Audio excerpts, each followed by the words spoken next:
Bonjour à vous et bienvenue sur ma chaîne où je partage mes réflexions sur des thèmes autour de la connaissance de soi et des autres. Aujourd'hui, je vais vous partager ma vision sur le thème de l'homosexualité et du transgenre. Vision qui n'a de valeur que celle que vous lui donnerez.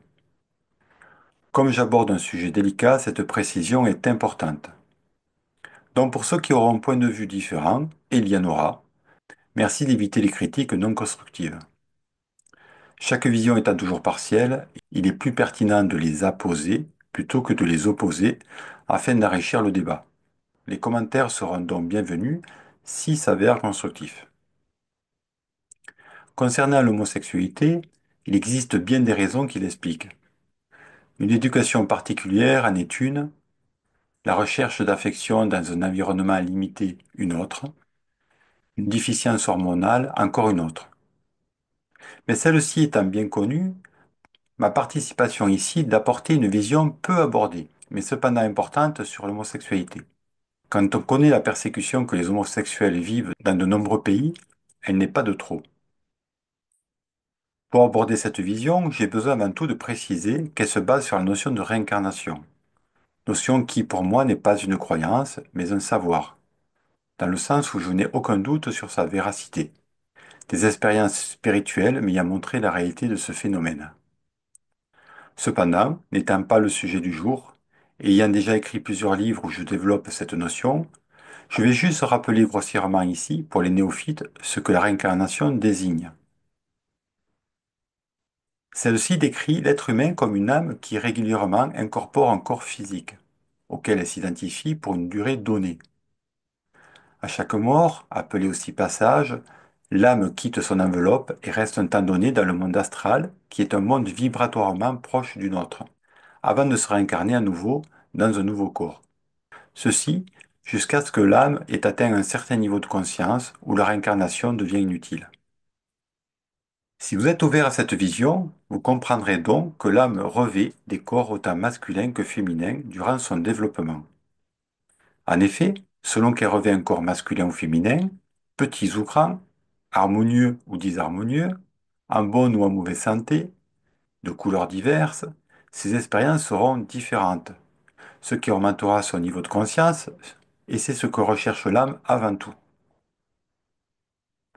Dans ce contexte, prenons l'exemple d'une âme qui revêt, disons, 5 fois de suite un corps masculin, et qui incorpore la fois suivante un corps féminin. La transition ne sera pas simple, car même si à chaque fois l'âme incarnée oublie ses vies précédentes pour pouvoir vivre pleinement sa vie actuelle, dans ce cas de figure, l'imprégnation du masculin va rester forte.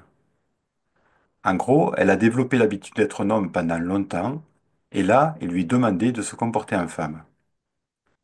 La personne va donc, dans cette nouvelle vie, vivre un état de transition où elle se sentira homme dans un corps de femme. Ceux qui ont des habitudes profondément ancrées savent combien il est difficile d'en changer. Pourtant, c'est ce que l'âme cherche à faire ici, car son but est d'acquérir un nouveau point de vue. À partir de là, plusieurs options s'offrent à elle. Soit elle va accepter son nouveau corps et petit à petit acquérir de nouvelles habitudes pour développer les caractéristiques féminines, jusqu'à être à l'aise avec, et dans ce cas-là, on peut dire qu'elle a réussi sa transition. Soit elle va davantage écouter son ressenti intérieur et se comporter en homme tout en acceptant son corps de femme, expérimentant ainsi l'homosexualité. Soit elle va rejeter totalement ce corps et chercher à le modifier physiquement en devenant transsexuelle, ce qui peut être considéré comme un échec pour l'âme dans sa quête de transition. Je dois souligner que ce type de rejet total du corps est cependant assez rare. Dans ce cas-là, uniquement, si cela devient une question de vie ou de mort pour la personne, il est positif d'envisager un changement de sexe. Pour les rejets moins extrêmes, un accompagnement psychologique, voire chamanique, est suffisant pour équilibrer la personne. Cet exemple est bien sûr valable à l'inverse pour une âme qui serait restée plusieurs vies successives dans un corps de femme avant de devenir homme. L'homosexualité est donc vue ici comme un passage transitionnel, naturel, entre deux vies, quand l'imprégnation est très forte.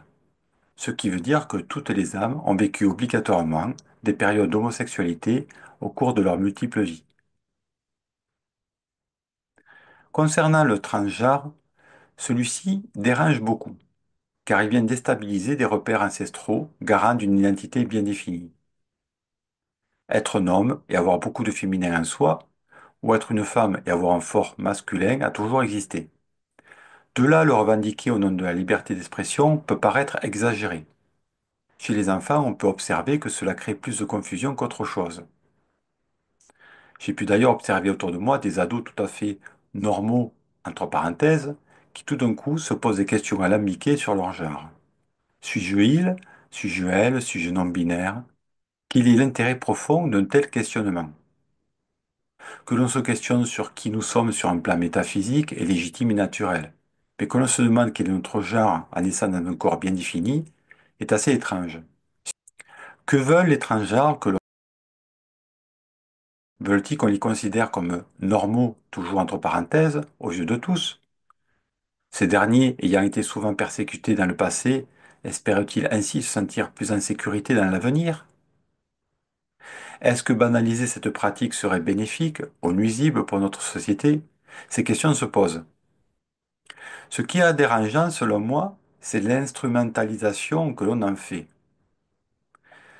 Quand dans une société on encourage les jeunes à s'interroger sur leur genre, voire à changer de sexe, on se demande quel peut être l'intérêt recherché.